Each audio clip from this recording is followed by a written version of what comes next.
গরমকালের এক তীব্র দুপুর। সূর্যের আগুন বর্ষাচ্ছে। গরমে চারপাশের সবকিছু হেন পুড়ে আসছে। একটা ছোট কাক কালো রঙের পালাকেন রাতের মতো কালো আকাশে উঠছে।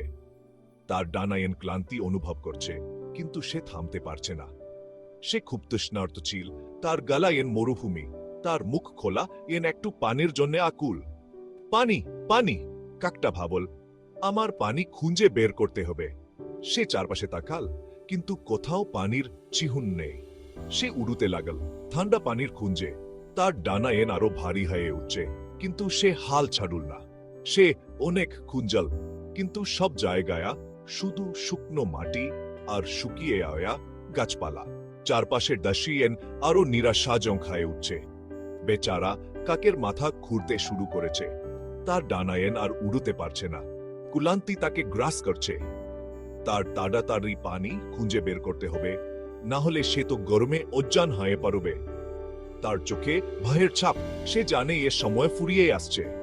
হতা কাকটা দূরে একটা পাত্র দেখতে পেল। তার চোখে আশার আলো ফুটাল। সে দ্রুত পাত্রের দিকে উড়তে লাগল। পাত্রের কাছে পাকছে। কাকটা দেখল হে পাত্রে কিছুটা পানি আছে, কিন্তু পানি অনেক নিচে। তার ঠোঁট পুছাতে পারছে না। কাকটা ভাবতে লাগল, কিভাবে আমি এই পানি পান করব? হঠা তার মাথায় একটা বুদ্ধি এল। সে চারপাশ থেকে ছোট ছোট পাথর কুড়িয়ে এনে পাত্রে ফেলতে লাগল। পাথর ফেলার সাথে সাথে পানির স্তর উপরে উঠতে লাগল। অবশেষে কাকটা পানি পান করতে পারল। তার তৃষ্ণা মিটল, আর সে খুশিতে উড়তে লাগল। এই গল্প থেকে আমরা শিখি, ইচ্ছা শক্তি থাকলে উপায়ও পাওয়া যায়। ছোট কাকটা তার ডানা দিয়ে সমস্ত শক্তি দিয়ে চাপটাতে লাগলো। তার ডানায়ন ক্লান্তি সত্ত্বেও থামতে চাইছিল না, কারণ তার তৃষ্ণা ছিল অসহনীয়। সে একটা জঙ্গলের উপর দিয়ে উড়ে গেল, আশা করছিল কোন না কোন খাল পাবে। গাছের পাতাগুলো সবুজে ভরা, কিন্তু কোথাও পানির চিহ্ন নেই। কিন্তু খালটি শুকিয়ে গেছে, শুধু ধুলোয় ভরা নুড়ি পাথর। কাকটা হতাশ হয়ে পড়ল, কারণ তার তৃষ্ণা মেটানোর কোন উপায় নেই। সে একটা গ্রামের উপর দিয়ে উড়ে গেল, বাগান এবং উঠোনের ভিতরে উকি দিল। গ্রামের মানুষজন তাদের দৈনন্দিন কাজে ব্যস্ত ছিল, কিন্তু কাকের চোখে শুধু পানি খুঁজার তাগিদ। কিন্তু সে পান করার জন্য এক ফোঁটাও পেল না। প্রতিটি কোনায় খুঁজেও কোথাও পানি নেই। ছোট্ট কাকটা আশা হারাতে শুরু করেছিল। তার ডানা ভারী হয়ে উঠছিল এবং তার মনেও হতাশা বুর করছিল। তার গলা আগের চেয়েও শুষ্ক ছিল এবং তার ছোট্ট শরীর ক্লান্তিতে ভারী হয়ে উঠছিল। প্রতিটি শ্বাস তার জন্য কষ্টকর হয়ে উঠছিল। সে দুঃখের সাথে ভাবল, আমি কি কখনো পানি পাব?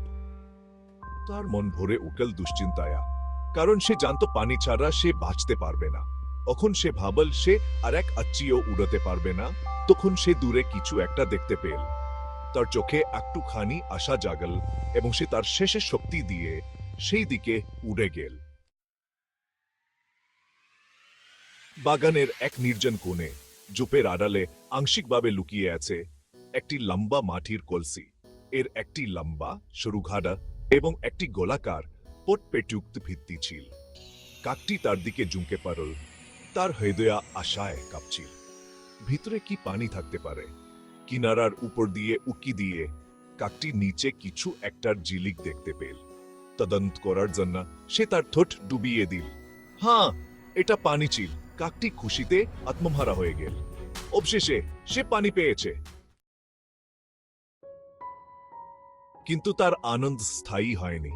কাকটি ভাবছিল এত কষ্ট করে পানি খুঁজে পেয়েছে, কিন্তু এখন কি করবে?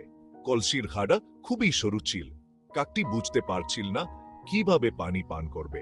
যদিও সে তারটা যতটা সম্ভব প্রসারিত করেছিল, কাকটি পানিতে পৌঁছাতে পারেনি। এটা অনেক নিচে ছিল। সে বারবার চেষ্টা করছিল, কিন্তু প্রতিবারই ব্যর্থ হচ্ছিল। সে কলসিটি উল্টে দেওয়ার চেষ্টা করেছিল, কিন্তু এটি খুব ভারী ছিল। কাকটি তার সমস্ত শক্তি দিয়ে ধাক্কা দিচ্ছিল, কিন্তু কোন লাভ হচ্ছিল না। কাকটি কলসির চারপাশে ঘুরে বেড়াচ্ছিল, হতাশ বোধ করছিল। সে ভাবছিল এত কাছে পানি, অথচ এত দূরে।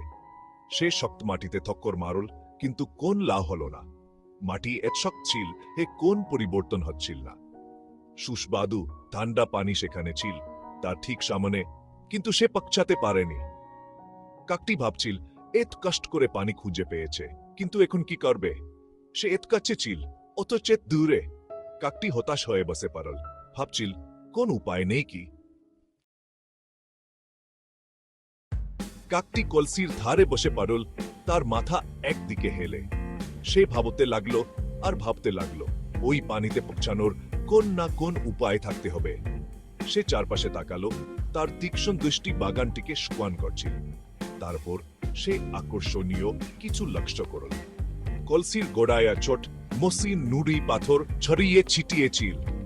কাকের ছোট্ট মগজে একটি বুদ্ধি আসতে শুরু করলো। সে জানত কাকেরা বুদ্ধিমান পাখি এবং এই সমস্যার একটি চমৎকার সমাধান প্রয়োজন। চোখে দুচ্ছ একটি ভাব নিয়ে কাকটি কলসি থেকে নেমে এল। সে তার শক্ত ঠোঁট দিয়ে একটি নুড়ি তুলল। তারপর তার মাথা দিয়ে দ্রুত একটি টাস দিয়ে সে নুড়িটি কলসির মধ্যে ফেলে দিল। সে বারবার প্রক্রিয়াটি করতে লাগলো। সে আবার আর আবার উড়ে আসছিল, নুড়ি সংগ্রহ করছিল এবং কলসির মধ্যে ফেলে দিচ্ছিল।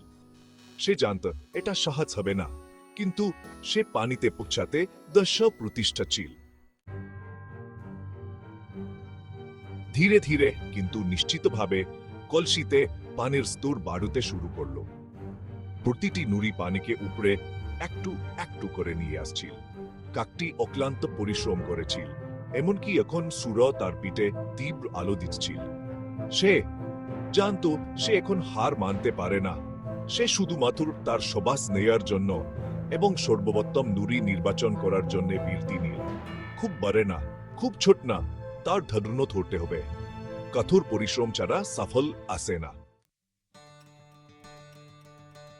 অবশেষে কয়েক ঘন্টা পরে কাকটি তার কঠোর পরিশ্রমের ফলাফল দেখতে পেল।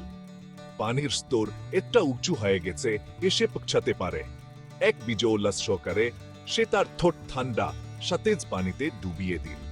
এটা ছিল সবচেয়ে সুস্বাদু পানি যা সে কখনো খেয়েছে। সে পান করতে লাগলো আর পান করতে লাগলো। তার তৃষ্ণা মেটাচ্ছিল এবং তার শক্তি ফিরে পাচ্ছিল। সে পেরেছিল। কাকটি তার মাথা পেছনে ঝুঁকিয়ে দিল এবং একটি সুখী কা ধ্বনি করে উঠল। সে তার দ্রুত চিন্তা ভাবনা এবং অধ্যবসায়ের জন্য কত্তৎ ছিল। সে তার বুদ্ধি দিয়ে একটি কাকিন সমস্যার সমাধান করেছিল। সে জানতিয়ে এমনকি ছোট প্রাণীও তাদের বুদ্ধি ব্যবহার করে বড় চ্যালেঞ্জ গুলিকে জয় করতে পারে। নিজেকে নিয়ে গর্বিত বোধ করে কাকটি তার পালক ছাকিয়ে দিল এবং আকাশে উড়ে গেল। বাকি রোজবল দিনটি উপভোগ করার জন্য প্রস্তুত। কাকের গল্পটি আমাদের শেখায়া এ সমস্যার মুখোমুখি হলে আমাদের কখনই হাল ছেড়ে দেওয়া উচিত নয়। চেক ঠিক কাকের মতো আমাদের বুদ্ধিমত্তা ব্যবহার করা উচিত এবং সৃজনশীল সমাধান খুঁজে বের করা উচিত। মনে রাখবেন, ইচ্ছা থাকলে উপায় থাকে। তাই পরের বার যখন আপনি কোনো চ্যালেঞ্জের মুখোমুখি হবেন, তখন চালাক কাক এবং তার নুড়িগুলির কথা মনে রাখবেন। আপনার মস্তিষ্ক ব্যবহার করুন, অধ্যবসায়ী হন এবং আপনি সফল হওয়ার উপায় খুঁজে পাবেন।